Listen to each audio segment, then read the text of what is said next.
Si Isabel Reyes ay isa lamang babaeng nais tapusin ang kanyang obligasyon bilang isang mamamayan. Ngunit sa mismong bakuran ng istasyon ng pulisya, siya ay sinubok ng arogansya at pang-aabuso ng isang unipormadong opisyal.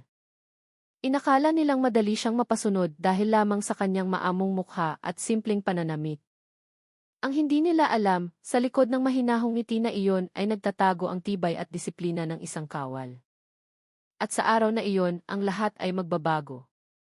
Tanghali na nang dumating si Isabel sa himpilan ng Quezon City Police District Station 10 sa Kamuning.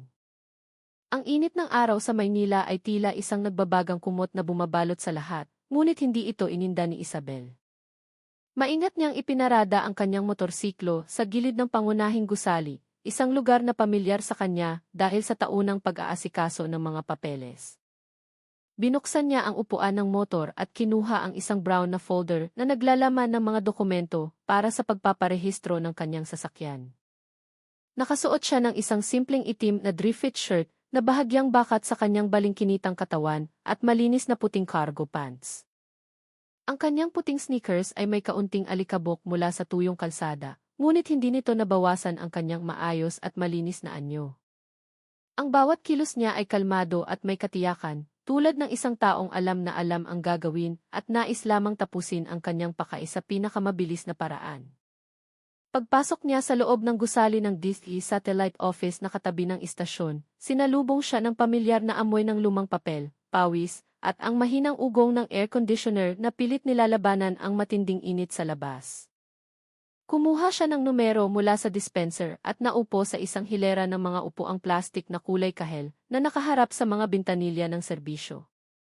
Medyo marami ang tao sa loob, ang iba't ibang mukha ng mga tagalungsod ay naroroon, bawat isa ay may kani-kanyang transaksyong inaasikaso, lahat ay naghihintay na tawagin ang kanilang numero. Binuksan ni Isabel ang kanyang folder, muling sinuri ang mga dokumento, ang official receipt at certificate of registration ng motor, ang kanyang lisensya, at ang katibayan ng bayad mula sa nakaraang taon. Tiniyak niyang kumpleto ang lahat. Walang bahid ng kaba o pagkabalisa sa kanyang mukha. Para sa kanya, ito ay isang simpleng obligasyon at alam niyang nasa tama siya. Sa kabilang panig ng bintanilya, abala ang mga empleyado sa paglilingkod sa mga mamamayan. Ilang miyembro ng AFP ang naglalakad-lakad sa paligid, ang kanilang mga uniforme ay nagbibigay ng otoridad sa lugar. Ang ilan ay nakaupo sa kani-kanilang mga mesa, may kausap sa telepono o nagsusulat sa mga logbook. Pinagmasdan ni Isabel ang paligid, hindi dahil may hinahanap siya, kundi dahil sa likas niyang ugali na maging mapagmatsyag. Mula pa sa simula, wala siyang anumang hinala. Isa itong formal na tanggapan ng gobyerno, at ang kanyang presensya ay para lamang tumupad sa kanyang tungkulin. Pagkatapos ng halos 10 minuto, ang kanyang numero ay tinawag sa speaker. Tumayo si Isabel, humakbang patungo sa unang bintanilya, at ibinigay ang lahat ng dokumentong inihanda niya. Tinanggap ito ng isang palakaibigang kawani, isang lalaking nasa katanghalian na ang edad na may name-plate na Tinoel. Sinuri niya ang mga papel, at pagkatapos ay inilagay ang mga detalye sa sistema ng computer. Ang lahat ay tila tumatakbo ng maayos. Hindi gaanong nagsalita si Isabel, sumasagot lamang kapag tinatanong. Sa isip niya, sa loob ng 15 minuto pa, matatapos na ang lahat at makakabalik na siya sa kanyang mga gawain. Ngunit lingid sa kanyang kaalaman, mayroong isang bagay sa sistema ng computer na malapit nang maging mitsa ng isang malaking problema. Ang kawaning si Ginoong Noel sa likod ng bintanilya ay mukhang propesyonal. Umiti siya ng bahagya kay Isabel at sinimulang suriin ang mga dokumento. Binuksan niya ang monitor, in-encode ang datos mula sa SCC at lisensya ni Isabel, at mukhang nakatuon sa pagsusuri ng record ng sasakyan. Nakatayo si Isabel sa likod ng salaming harang, paminsan-minsan ay sumisilip sa screen, bagamat hindi niya mabasa ang mga detalye mula sa kanyang posisyon. Normal pa rin ang lahat. Walang anumang kakaiba na magbibigay sa kanya ng dahilan para maghinala. Pagkatapos ng ilang pag-click, nag-print si Ginoong Noel ng isang paunang validation slip. Ibinigay niya ito kay Isabel, kasabay ng pagsasabing kumpleto ang mga dokumento, at maaari na siyang magpatuloy sa susunod na hakbang, ang pagbabayad. Tinanggap ni Isabel ang papel, bumalik sa kanyang upuan, at naghintay para sa susunod na tawag, ayon sa tagubilin. Mabilis na lumipas ang oras dahil wala namang naging aberya. Habang nakaupo, binuksan niya ang kanyang telepono at sumagot sa isang text message mula sa isang kaibigan. Pakiramdam niya ay malapit nang matapos ang lahat. Hindi nagtagal, muli siyang tinawag. Sa pagkakataong ito, para na sa huling proseso ng pagbabayad. Tumayo si Isabel at naglakad patungo sa ikalawang bintanilya, kung saan isinasagawa ang bayaran. Inabot niya ang mga papeles at ang validation slip. Naghihintay siya habang inilalagay ng bagong kawani ang datos sa sistema. Iba na ang nasa bintanilya ngayon, isang babaeng mukhang mas bata, si Liza, at hindi gaanong nagsasalita. Nakatitig lamang ito sa screen habang mabilis na nagtatype. Nanatiling nakatayo si Isabel, matyaga, hawak pa rin ang folder na ngayon ay bahagyang nakabukas na. Ngunit nang ipakita ng computer screen ang huling resulta ng beripikasyon, biglang nagbago ang itsura ni Liza. Kumunot ang kanyang noo. Lumingon siya sa likurang bahagi ng opisina, sa direksyon ng police desk, at sumenyas gamit ang kanyang kamay. Pagkaraan ng ilang segundo, isang pulis na nakauniporme ang lumapit sa bintanilya. Malaki at matipuno ang kanyang katawan. Ang kanyang short-sleeve na uniporme ay tila masikip sa kanyang mga braso at dibdib. Si Isabel, na kanina'y kalmado, ay nagsimulang makaramdam na nag-iba ang sitwasyon. Nang titigan siya ng lalaki ng walang ngiti, doon na niya nakilala ang presensya ng panganib. Siya si Police Senior Master Sergeant Marco Sandoval, at mula nang siya ay lumitaw, ang ordinaryong araw ay biglang naging tensyonado. Tuwid na nakatayo si Police Senior Master Sergeant Sandoval. Ang kanyang uniforme ay hapit na hapit sa kanyang malaking dibdib at mga braso. Nagsimulang maramdaman ni Isabel ang pagbabago sa kapaligiran ng ang malamig na titig na iyon na walang anumang bahid ng ngiti ay dumiretso sa kanya. Hawak nito ang ilang pirasong papel, isang printout at isang screenshot mula sa isang traffic. Walang paligoy-ligoy, nagtanong ito sa isang matigas at malakas na boses. Ikaw ba ang may-ari ng motor na may plakang ito, ma'am? Tumango si Isabel. Agad na itinuro ng pulis ang larawang dala niya. Ito, ikaw to, di ba? Nag-violate ka ng red light sa Cannon Road sa Baguio. Pinagmasdan ni Isabel ang larawang ipinakita. Bagamat hindi masyadong malinaw, tila isang motorsiklo nga na may plakang kahawig ng sa kanya. Ngunit ang unang bagay na nagpagulat sa kanya ay ang lokasyon ng insidente. Ang Cannon Road ay nasa ibang lungsod, mahigit 200 kilometro ang layo mula sa kanyang tinitirhan at sa kanyang pang-araw-araw na gawain. Sa isang mahinahong boses, sumagot siya, imposible po, sir. Hindi po ako kailanman dumaan sa daan na yan. Lalo na noong nakaraang linggo, nandito lang ako sa syudad araw-araw. Dito rin po ang trabaho ko. Sinubukan niyang ipaliwanag ang posibilidad na may pagkakamali sa sistema o marahil ay may ibang sasakyan na gumagamit ng peking plaka. Subalit, tila hindi interesado si Senior Master Sergeant Sandoval sa kanyang paliwanag. Tumayo ito na maihalatang pang-i-intimidate. Tumaas ang kanyang boses. Huwag ka nang magpalusot. Malinaw ang ebidensya. Imposibleng magkamali ang sistema namin. Kung ayaw mong umamin, bahala ka. Pero kailangan mong bayaran ang multa. 5,000 piso cash. Ang mga salitang iyon ay lumabas na parang isang hatol, walang pag-apela, walang karagdagang proseso. Nagsimulang makaramdam si Isabel na mayroong hindi tama. Karaniwan, kung may pagkakamali sa datos, mayroong mekanismo para sa paglilinaw. Ngunit ang lalaking ito ay tila isinasara ang lahat ng pinto. Ang tanging gusto niya ay bayaran ang pera, doon mismo. Pinigilan niya ang sarili na hindi magpadala sa emosyon. Matyaga niyang muling iginiit, Sir, hindi po talaga ako ang nasa lokasyong iyan. Mayroon po akong mga testigo at history ng aking lokasyon mula sa aking mga transaksyon sa araw na iyan. Ngunit lalo lamang naging bastos si Sandoval. Sino ka ba sa akala mo? Ang PCZ ay lehitimong ebidensya. Lahat ng pumupunta rito, pare-pareho ang trato ko. Magbabayad ka o ipoproseso kita ng mas malala? Tumaas pa lalo ang kanyang boses, na naging dahilan upang mapatingin ang ilang iba pang mga pulis at sibilyan. Napagtanto ni Isabel na ang sitwasyon ay hindi na lamang tungkol sa isang multa o pagkakamali sa sistema, ito ay isang malinaw na pang-aabuso sa kapangyarihan. Sa kabila nito, nanatili siyang nakatayo ng tuwid sa harap ng bintanilya. Patuloy na tumataas ang tono ng pulis, ngunit hindi ito sinagot ni Isabel ng galit. Sa isang kalmado at malinaw na boses, sinabi niya, "Wala po ako sa lokasyong nakasaad sa footage na iyan. Dito ako nakatira, dito rin ako nagtatrabaho. Ni hindi ako umalis ng Metro Manila noong nakaraang linggo. Maaari kong ipakita ang ebidensya ng aking lokasyon mula sa aking e-wallet app at marahil ay may iba pang na maaaring magpatunay na nasa ibang lugar ako." Hindi siya nagdepensa gamit ang emosyon, kundi sa pamamagitan ng datos at lohika. Ngunit si Sandoval ay nagkrus lamang ng mga braso sa kanyang dibdib. Ang kanyang mukha ay malamig at walang pakialam. Hindi nagsisinungaling ang kiki.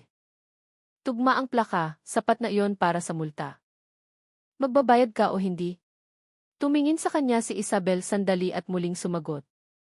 Ipinaliwanag niya ang posibilidad ng pagkakamali sa pagkakakilanlan ng plaka. Marahil ay ibang motor na may peking plaka o isang error sa pag-input ng datos.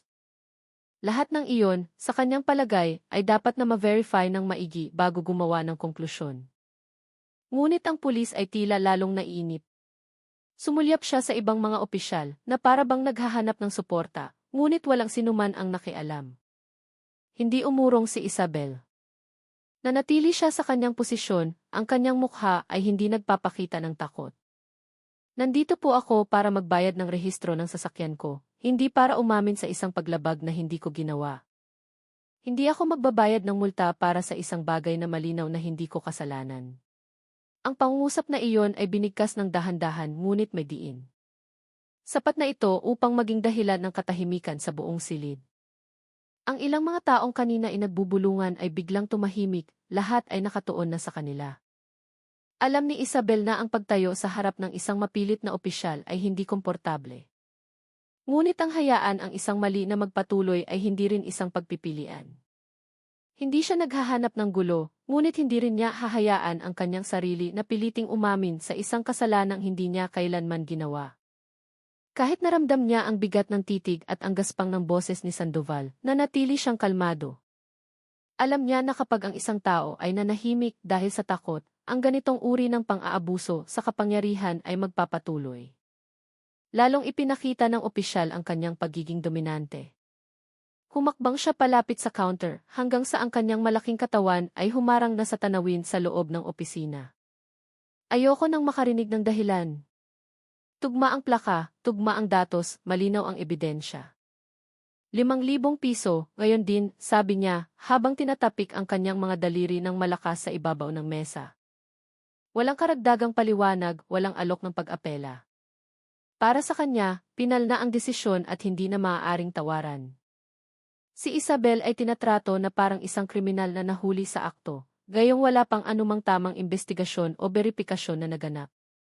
Sinubukan ni Isabel na magtanong kung maaari niyang makausap ang isang opisyal mula sa verification section o ang hepe ng istasyon para formal na iparating ang kanyang pagtutol.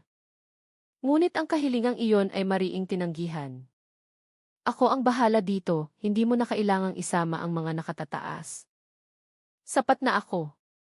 Kung hindi ka magbabayad ngayon, ituturing kitang tumatanggi sa utos ng pulis," anya, habang nakahalukip-kip na may pang-iinsulto. Malinaw sa kanyang pananalita na sanay siyang ipilit ang kanyang kagustuhan. Marahil ay madalas na siyang makaharap ng mga mamamayan na sa huli ay sumusuko na lamang dahil sa takot na gumawa ng gulo sa loob ng istasyon ng pulisya. Ang sitwasyon ay lalong naging hindi komportable. Ang ilang iba pang mga pulis sa silid ay tila napansin ang tensyon, ngunit walang sinuman ang nakialam. Tila alam na nila ang ugali ni Sandoval, pinili nilang manahimik upang hindi madamay. Si Isabel mismo ay nanatili sa kanyang kinatatayuan. Hindi siya umurong. Tinanggihan niyang ibigay ang pera para sa isang bagay na hindi malinaw. "Sir, kung gusto niyo po talagang ipatupad ang batas, gawin niyo po, pero hindi ako magbabayad ng multa ng walang matibay na ebidensya at tamang proseso," muli niyang sinabi. Alam niyang ang pagtanggi sa harap ng publiko na tulad nito ay may panganib. Ang tugon ni Sandoval ay mas naging magaspang. "Huwag mo akong turuan ng batas. 20 taon na ako rito. Ang PFZ ay hindi laruan. Huwag kang magmarunong, sabi niya, sabay ibinalibag ang mga dokumento sa mesa. Nanatiling tahimik si Isabel, nakatitig ng diretso at hindi umiiwas. Alam niyang kaharap niya ang isang taong hindi kayang bigyan ng paliwanag. Ngunit ang pananahimik ay hindi nangangahulugang takot. Pinipigilan niya lamang ang kanyang sarili upang hindi sumabog ang sitwasyon ng mas mabilis. Sa kasamaang palad, ang kanyang pagiging kalmado ay itinuring na isang uri ng pagsuway. At sa mga mata ni Sandoval, sapat na iyon upang dalhin siya sa isang mas magaspang na hakbang. Ngunit si Isabel ay hindi natinag. Nakatayo siya ng tuwid sa harap ng counter. Ang dalawa niyang kamay ay mahigpit pa ring nakahawak sa folder na naglalaman ng kanyang mga dokumento. Maaaring umaasa ang pulis sa kanyang harap sa pisikal na pananakot, ngunit alam ni Isabel na ang kahinahunan ang pinakamabisang paraan upang harapin ang ganitong panggigipit. Tumingin siya ng diretso sa opisyal at sinabi sa isang patag na boses, "Pumunta po ako rito para bayaran ang rehistro ng sasakyan ko, hindi para umamin sa isang kasalanang hindi ko ginawa. Hindi ko babayaran ang multang iyan." Ang mga salita ni Isabel ay lalong nagpatingkad sa tensyon sa silid. Ang ilang mamamayan ay nagsimulang mag-iwas ng tingin, nagkukunwaring hindi nakikinig, bagamat malinaw na sinusubaybayan ang pag-uusap. Ang mga kawani sa githu ay tila gustong tumulong ngunit hindi nangahas na kumilos. Samantala, si Sandoval ay umirap lamang, ang kanyang mukha ay puno ng pagkainis. "Matigas talaga ang ulo mo, no? Huwag mong pahabain ang usapan. Kung gusto mong matapos agad, magbayad ka na lang." "Huwag ng maraming satsat," sigaw niya, sabay turo sa mesa. Hindi na tinag si Isabel. Sa pagkakataong ito, sumagot siya na may bahagyang mas matigas na tono. "Hindi po ako magbabayad, sir. Kung sa tingin niyo ay nagkasala ako, sige po, isampan ninyo ang kaso. Handa akong harapin yan. Pero hindi ako magbibigay ng pera para sa isang akusasyong hindi ko ginawa." Alam niyang hindi ito tungkol sa 5,000 piso. Ito ay tungkol sa prinsipyo. Tungkol sa kung paano ginagamit ang sistema para gipitin ang mga taong walang kasalanan. Ang pagtanggi ni Isabel ay hindi sa paraan ng pagsigaw o pakikipagtalo. Nanatili siyang propesyonal kahit na ang kaharap niya ay malinaw na hindi gumagamit ng lohika o etika. Tila hindi sanay si Sandoval na tinatanggihan. Nagsimulang mamula ang kanyang mukha at naging mabigat ang kanyang paghinga. Ngunit si Isabel ay nanatili sa kanyang kinatatayuan, hindi gumalaw ni isang hakbang. Alam niya na kung susuko siya ngayon, hindi na lamang ito tungkol sa kanya. Nangangahulugan iyon na hinahayaan niyang magpatuloy ang ganitong uri ng sistema at manalasa sa iba pang mamamayan sa hinaharap. Biglang tumaas ng husto ang boses ni Sandoval. Hindi na niya sinubukang itago ang kanyang galit. "Naghahanap ka ba talaga ng gulo? Malinaw na mali ka na, ang tigas pa ng ulo mo," sigaw niya, sabay hampas ng kamay sa mesa. Ang malakas na tunog ay umalinggaw sa buong silid, na naging dahilan upang ang ilang mamamayang nakapila ay biglang manahimik. Ang mga kawani sa bintanilya ay tila hindi na mapakali, pilit na pinapanatili ang kanilang pokus, kahit na ang kapaligiran ay hindi nakaaya-aya.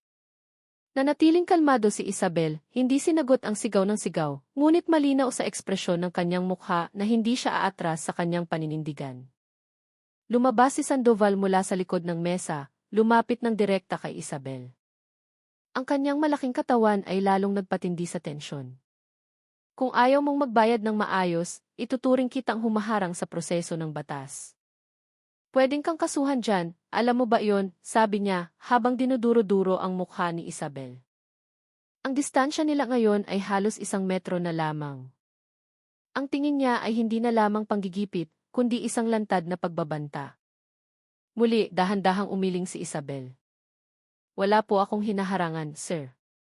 Tinatanggihan ko lang pong magbayad ng multa na hindi ko ginawa. Kung gusto ninyong idaan sa tamang proseso, susunod po ako. Pero hindi ako magbabayad ng walang legal na pamamaraan." Simple ang kanyang mga salita, ngunit sa sitwasyong tulad nito, sapat na iyon para pag-alabin ang emosyon ng kanyang kalaban. Hindi sanay si Sandoval na sinasagot ng may kahinahunan. Karaniwan, ang mga mamamayan ay yuyuko kapag sinisigawan. Ngunit iba ngayon. Hindi gumalaw si Isabel mula sa kanyang posisyon. Sumabog ang galit ni Sandoval. Akala mo ba kaya mong magmarunong dito? Ang lugar na ito ay nasa ilalim ng kapangyarihan ko, sigaw niya ng malakas. Ang kanyang boses ay umalingaw-ngao hanggang sa mga pasilyo sa likod ng istasyon. Ang ilang iba pang pulis na nakaupo sa kalapit na mesa ay nagsimulang tumayo na pagtantong hindi na kontrolado ang sitwasyon. Ngunit hindi sila agad nakialam, marahil dahil alam nila ang ugali ni Sandoval na matigas ang ulo at mainitin. Nakatayo pa rin si Isabel. Hawak pa rin niya ang folder. Ngunit ngayon, ang kanyang mga mata ay hindi na lamang kalmado. May mga senyales na ng pag-iingat. Alam niyang ang isang taong tulad nito ay maaaring gumawa ng isang bagay na wala sa tamang proseso anumang oras. At tama nga siya. Bigla, sa isang iglap na walang anumang babala o legal na basehan, kumilos si Sandoval. Ang mga daliri niyang makapal at matigas ay biglang dumapo at humigpit sa braso ni Isabel. Isang marahas na paghawak, hindi pag-aresto, kundi purong pananakot. Labas! Sumama ka sa akin, sigaw niya, ang boses ay naging kulog sa loob ng maliit na opisina. Sa pilitan niyang hinila si Isabel mula sa kinatatayuan nito. Naramdaman ni Isabel ang biglaang puwersa, ang pagkawala ng kanyang balanse, ngunit pinanatili niyang tuwid ang kanyang katawan. Nahulog sa sahig ang folder na hawak niya, kumalat ang mga papel na parang mga tuyong dahon. Ang tunog ng pagkalaglag niyon ay sinabayan ng mga pigil na hininga mula sa mga taong nakapaligid. Ang mga kawani sa bintanilya ay natigilan. Hindi nila inaasahan na gagamit ng dahas ang opisyal sa harap ng publiko. Sa malakas na pagkakahawak, kinalagkad ni Sandoval si Isabel palabas ng silid, dumaan sa isang maikling pasilyo, patungo sa gitnang bakuran ng East Station 10. Ang sapatos ni Isabel ay bahagyang kumaska sa sahig habang sinusubukan niyang sabayan ang brutal na paghila. Ilang mga pulis sa loob ang nakatingin lamang mula sa salamin. Hindi nila tiyak kung ano ang nangyayari, ngunit malinaw sa kanilang mga mukha ang pagkabahala. Hindi sumigaw si Isabel, hindi rin siya pisikal na nanlaban. Pinanatili lamang niyang tuwid ang kanyang katawan kahit na tinatrato siyang parang isang bilanggo. Pagdating sa bakuran, binitiwan ni Sandoval ang kanyang pagkakahawak kasabay ng isang malakas na tulak, kaya't bahagyang napaatras si Isabel. Dito tayo para magkaliwanagan. Para makita ng lahat kung gaano katigas ang ulo mo at wala kang alam sa patakaran, sigaw niya habang dinuduro-duro si Isabel. Sa paligid nila, ang ilang mga pulis na nasa bakuran ay nagsimulang magtinginan. Ang ilan ay dahan-dahang lumapit. Malinaw na ang insidenteng ito ay lumampas na sa hangganan ng tamang proseso, ngunit pakiramdam ni Sandoval ay nasa kanya pa rin ang buong kapangyarihan. Inayos ni Isabel ang kanyang paghinga at tumayo ng tuwid. Inayos niya ang kanyang itim na damit na bahagyang nagusot ng siya ay kaladkarin. Wala siyang sinabi dahil alam niyang lahat ng mata ay nakatuon na sa kanya. Isang emosyonal na hakbang lamang ay maaaring samantalahin ng kanyang kalaban upang bigyang katwiran ang kanyang mga kilos. Nagkatinginan ang ilang mga pulis. Naguguluhan kung dapat ba silang makialam o manatiling tahimik. Napagtanto ni Isabel na ang sitwasyong ito ay hindi na lamang tungkol sa isang multa. Isa na itong malubhang paglabag. Ngunit isang bagay ang sigurado, hindi siya yuyuko dahil lamang sa malakas na boses o pagbabanta ng isang abusadong opisyal. Nakatayo ngayon si Sandoval mga 1 metro sa kanyang harapan. Ang kanyang boses ay umalingaw-ngao sa buong bakuran, sapat na lakas para marinig ng sinuman sa loob o labas ng gusali. Nakakuyom ang kanyang kamao at sa isang magaspang na tono, sumigaw siya. Kung magmamatigas ka pa rin, ako mismo ang aayos sa'yo. Dito mismo, ngayon din. Ang mga salitang iyon ay hindi na lamang isang verbal na pagbabanta, kundi isang lantad na pisikal na pananakot. Nanatiling tahimik si Isabel, hindi sumasagot. Ang kanyang mga mata ay diretso sa lalaki, walang takot. Ang ilang mga pulis na malapit sa lugar ay nagsimulang hindi mapakali. May isang sumubok na dahan-dahang lumapit, ngunit nag-aalangan na tunay na mamagitan. Kilala nila ang ugali ni Sandoval, mainitin ang ulo, sumasabog at mahirap kontrolin. Ngunit iba ang sitwasyon ngayon dahil ang kanyang mga kilos ay nangyayari sa isang bukas na lugar, nasasaksihan ng maraming tao. Isang pulis pa nga ang bumulong sa kanyang kasama, kapag pinabayaan yan, lalaki ang gulo. Ngunit wala pang nangahas na pigilan siya, dahil sa kanyang senyoridad na nangingibabaw sa istasyong iyon. Bahagyang itinaas ni Isabel ang kanyang kilay at nagsalita sa isang patag na tono. Sinabi ko na po kanina, kung gusto ninyong idaan sa tamang proseso, sige po. Pero kung aasa lang kayo sa pananakot at pamimilit, hindi po ako susunod. Ang kanyang mga salita ay lalong nagpagalit kay Sandoval. Lumapit pa siya, ang kanyang malaking katawan ay halos natatakpan na si Isabel. Ang kanyang nakakuyom na kamao ay bahagyang tumaas, na para bang handa ng isuntok anumang oras. Ngunit hindi na tinag si Isabel.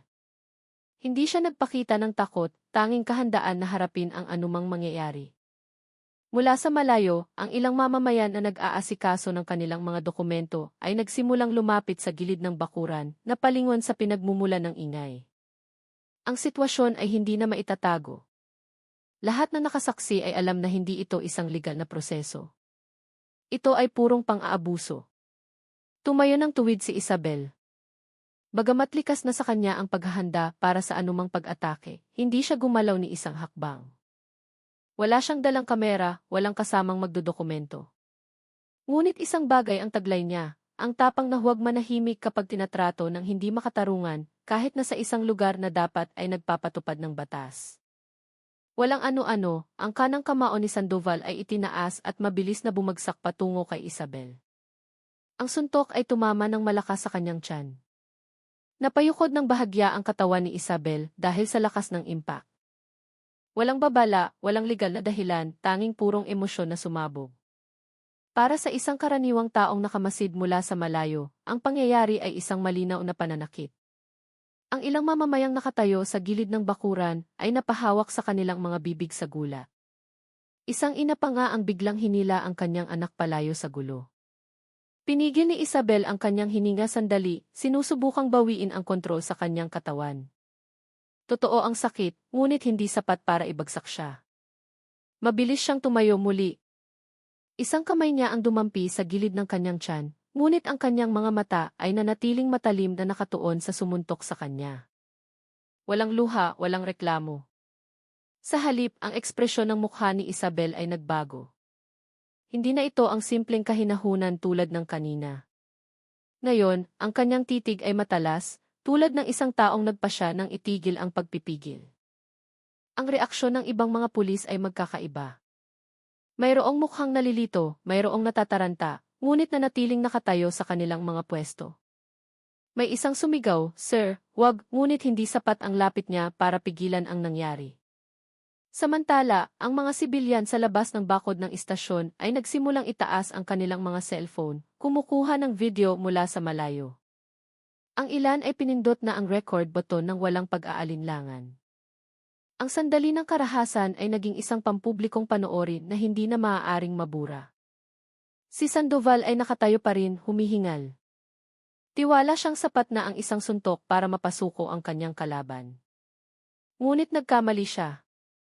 Hindi umurong si Isabel.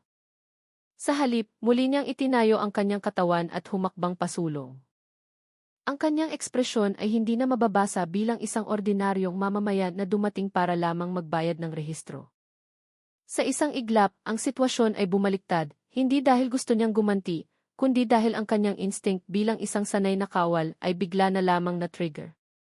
At para kay Sandoval, na masyadong naniwala sa laki ng kanyang katawan, iyon ay isang malaking pagkakamali. Ilang segundo matapos ang suntok, dahan-dahang itinaas ni Isabel ang kanyang ulo. Ang tingin niya ay tuluyan ng nagbago. Wala na ang pagpipigil. Tumingin siya ng diretsyo, walang salita at walang pag-aalinlangan. Sa sandaling sumubok na muling kumilos si Sandoval, agad na hinawakan ni Isabel ang kanyang braso. Isang mabilis na kilos, hindi eksaherado, ngunit may perpektong tiempo. Ang malaking braso ng pulis ay naipit ng mahigpit sa ilalim ng kanyang kilikili. At sa loob lamang ng ilang segundo, ang malaking katawan na iyon ay pinaikot at itinulak sa lupa. Ang tunog ng pagbagsak ng katawan ni Sandoval sa sementadong sahig ng bakuran ay napakalakas na napasigaw ang ilan. Sinubukan niyang bumangon, ngunit bago pa niya may angat ng buo ang kanyang katawan, mabilis nang humakbang si Isabel sa kanyang tagiliran at nagpakawala ng isang malakas na suntok sa kanyang kaliwang panga. Ang kanyang mga kilos ay hindi pa dalos-dalos, kundi may disiplina. Ito ay hindi isang basta-bastang reaksyon ng isang ordinaryong mamamayan, kundi ang disiplina sa martial arts na hinasa sa loob ng maraming taon. Sa sandaling iyon, napagtanto ng lahat sa paligid na ang babaeng kanilang nakikita ay hindi isang ordinaryong tao. Sinubukang bumangon ni Sandoval, puno ng galit at pagkabigla, ngunit nawala ang kanyang balanse. Bawat kilos ni Isabel ay may sukat, tinitiyak na walang puwang ang kanyang kalaban para sumugod muli. Sa isang maikling kombinasyon, ginamit niya ang momentum ng katawan ng kalaban at muli itong ibinagsak. Sa pagkakataong ito, mas malakas. Muling umalingaw ang tunog ng pagbagsak na naging dahilan upang ang ibang mga pulis ay mabilis na lumapit. Hindi na sila mga manonood lamang. Hindi lamang nila nakikita ang kanilang kasamahan na napapahiya, kundi napagtanto rin nila na ang kanilang kaharap ay isang taong may otoridad militar. Isa sa kanila ang sa wakas ay sumigaw, "Tigil! Tigil na! Delikado yan!" Ngunit huli na ang lahat para itago ang nangyari.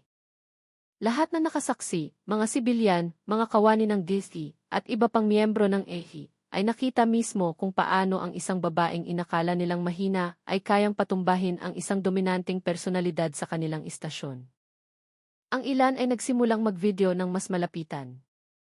Ang kapaligirang dating puno ng pagbabanta ay napalitan ng isang sandali ng pagbagsak ng isang abusadong opisyal dahil sa kanyang sariling pagkakamali. Hindi gumawa si Isabel ng higit sa kinakailangan, ngunit sapat na para malaman ng lahat na hindi siya isang taong maaaring basta-basta nalang gipitin. Hindi nagtagal matapos bumagsak si Sandoval sa sahig ng bakuran, isang pulis na kararating lamang sa lugar ang tumakbo palapit, ngunit biglang natigilan ang kanyang mga hakbang nang makilala niya ang mukha ni Isabel. Nanliit ang kanyang mga mata at sumigaw na may halong hindi paniniwala. "Teka! Si Ma'am Reyes yan! Isabel Reyes ng Philippine Army. Aktibong sundalo yan. Nakita ko siya sa Interagency Sports Fest noong nakaraang buwan." Sa isang iglap, nagbago ang buong kapaligiran. Ang mga dating nanonood lamang ay nagkatinginan na may halong pagkataranta. Ang impormasyong iyon ay parang isang pangalawang suntok, hindi pisikal, kundi direktang tumama sa danga ng kanilang institusyon. Ang pulis na nakakilala kay Isabel ay sumubok na magsalita ng mahinahon, ngunit hindi maitago ng kanyang mukha ang pagkabalisa. Gold medalist yan sa boxing noong national selections, special enlistment siya sa Army. Kung gugustuhin niya, mas malala pa dyan ang aabutin ni Sandoval. Ang ilang mga pulis na nakarinig ay biglang natigilan. Ang mga mukha na dating nagpapakita ng simpatsya sa kanilang bugbog saradong kasamahan ay napalitan ng hiya, hindi dahil nanlaban si Isabel, kundi dahil napagtanto nilang ang ginawa ni Sandoval ay hindi lamang mali, kundi nagdulot ng malaking kahihiyan sa kanilang institusyon sa harap ng isang kawal ng bansa. Samantala, si Isabel ay nanatiling nakatayo ng kalmado sa gilid ng bakuran. Hindi siya sumigaw, hindi nagmayabang, at hindi nagpakita ng anumang senyales na gusto niyang pahabain ang gulo. Ngunit sinumang tumingin sa kanya ay alam na hindi siya isang babaeng maaaring basta-basta na lang apihin.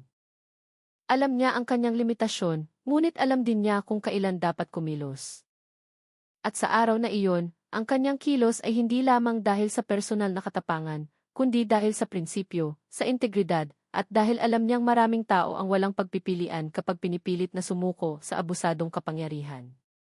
Si Sandoval, na kanina'y puno ng kumpiyansa, ay nakaupo na ngayong nanghihina. Ang kanyang mukha ay may pasa, at ang kanyang tingin ay blanko. Nagsimula na niyang mapagtanto na ang nangyari ay hindi lamang isang pisikal na pagkatalo, kundi isang kabuuang pagkabigo sa pag-unawa kung sino ang kanyang kinakaharap. At higit sa lahat, isang pagkabigo sa pagtupad ng kanyang tungkulin bilang isang tagapagpatupad ng batas. Ang ibang mga pulis ay sa wakas ay kumilos upang ayusin ang sitwasyon. Lumapit sila kay Isabel, hindi na may tono ng panggigipit, kundi maihalong paggalang at isang hindi nasabing paghingi ng paumanhin. Alam nilang napakalinaw na kung sino ang nasa panig ng tama. Sa loob ng wala pang 24 na oras, ang video ng insidente sa bakuran ng Keys Station 10 ay kumalat na sa social media. Ang mga kuha ay malinaw na nagpapakita kung paano ang isang mamamayan na isang aktibong miyembro pala ng D ay tinrato ng magaspang ng isang pulis at kung paano niya ipinagtanggol ang kanyang sarili ng may husay. Hindi nagtagal ay umulan ng reaksyon mula sa publiko. Ang mga hashtag na sumusuporta kay Isabel ay nagsulputan sa iba't ibang platform, habang ang pangalan ni Sandoval ay naging sentro ng batikos. Walang anumang depensa ang sapat upang bigyang katwiran ang kanyang ginawa, lalo na't ito'y nangyari sa isang pampublikong lugar at nasaksihan ng maraming tao. Agad na kumilos ang pamunuan ng IHI. Isang pangkat mula sa Internal Affairs Service, VIV, ang ipinadala sa nasabing istasyon upang magsagawa ng investigasyon. Kinumpirma ng paunang pagsisiyasat na ang ginawa ni Sandoval ay isang paglabag sa tamang proseso, isang uri ng pamimilit at maituturing na pananakit. Sa isang opisyal na press conference, inanunsyo ng AFP na ang nasabing pulis ay pansamantalang sinuspinde at idinetin para sa karagdagang proseso ng batas.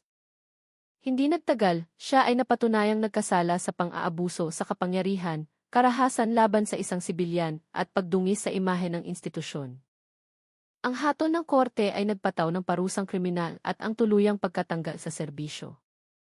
Para kay Isabel, ang lahat ng prosesong iyon ay umusad ng hindi niya personal na itinutulak.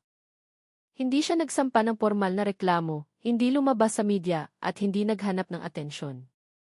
Ang batas ay gumulong dahil sa malinaw na ebidensya at sa malawakang presyon mula sa publiko. Nang sinubukan siyang kapanayamin ng mga mamamahayag, maikli lamang ang kanyang sinabi, "Ginawa ko lang po kung ano ang natutunan ko, na ang katotohanan ay kailangang panindigan kahit na nag-iisa." Pagkatapos noon, bumalik siya sa kanyang unit, ipinagpatuloy ang kanyang tungkulin na parang walang nangyari. Walang pagbabago sa kanyang pamumuhay o ugali. Dahil sa kanyang pagiging simple, lalong tumibay ang imahe ni Isabel bilang isang taong may integridad. Ang kasong ito ay naging isang malaking aral para sa IHI. Hindi lamang tungkol sa proseso ng pagbabayad ng buwis at paglabag sa trapiko, kundi tungkol din sa mentalidad ng ilang opisyal na pakiramdam nila ay kaya nilang gipitin ang sinumang mamamayan. Ang pangalan ni Sandoval ay hindi na binabanggit kasama ng kanyang ranggo, kundi bilang isang babala, isang pagkakamali ay maaaring makasira sa libu-libong nagtatrabaho ng maayos. Samantala, ang katauhan ni Isabel ay naging isang bagong simbolo, hindi lamang para sa militar, kundi para rin sa mga sibilyan. Pinatunayan niya na ang katapangan ay hindi laging nagmumula sa mga taong may makakapal na uniporme o malalaking katawan. Minsan, ang katapangan ay lumilitaw mula sa isang taong nais lamang magbayad ng rehistro at tumangging yumuko sa kawalang katarungan. Mula sa araw na iyon, ang pangalan ni Isabel ay patuloy na binabanggit, hindi bilang isang biktima, kundi bilang isang paalala na ang boses ng katarungan ay hindi kailanman maaaring patahimikin. Sa mga lansangan ng Quezon City, marami pa rin ang nag-uusap tungkol sa kanyang katapangan. May tumatawag sa kanyang sundalo, may tumatawag sa kanyang bayani. Ngunit para kay Isabel, siya ay isa lamang mamamayan na piniling huwag yumuko. Ang kwentong iyon ay nagpatunay ng isang simpleng bagay, kapag ang katotohanan ay pinaninindigan, kahit nag-iisa, hahanapin ito